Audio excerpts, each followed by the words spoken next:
শিৱসাগৰ চহৰত পুনৰ এক ড্ৰাগছ সৰবৰাহকাৰী তথা নিচাসক্ত যুৱকক আটক কৰাক লৈ তীব্ৰ চাঞ্চল্যৰ সৃষ্টি হৈছে।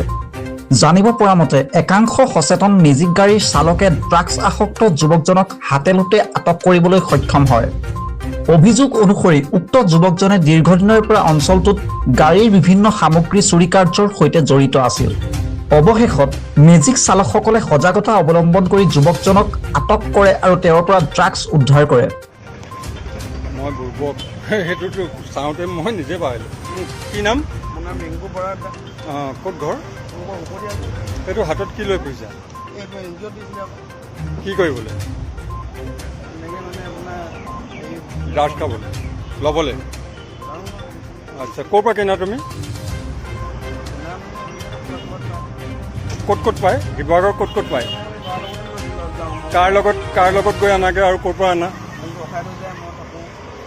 তুমি যে যিটো বস্তু লোৱা সেইটো ক'ৰ পৰা আনা? তোমাক কোনে দিয়ে? ক'লৈ লৈ যায়?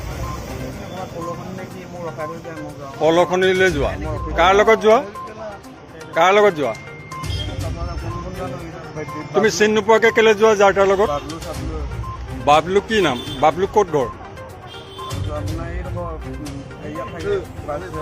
হা? আচ্ছা, হেৰি কি কয়? শিৱসাগৰত দিনক দিনে বৃদ্ধি পোৱা এনে নিচাজাতীয় সামগ্ৰীৰ প্ৰচলনক লৈ এতিয়া চিন্তিত হৈ পৰিছে স্থানীয় ৰাইজ। সচেতন মহলে শিৱসাগৰ জিলা প্ৰশাসন আৰু আৰক্ষীক এই ক্ষেত্ৰত কঠোৰ পদক্ষেপ ল'বলৈ অনুৰোধ জনাইছে।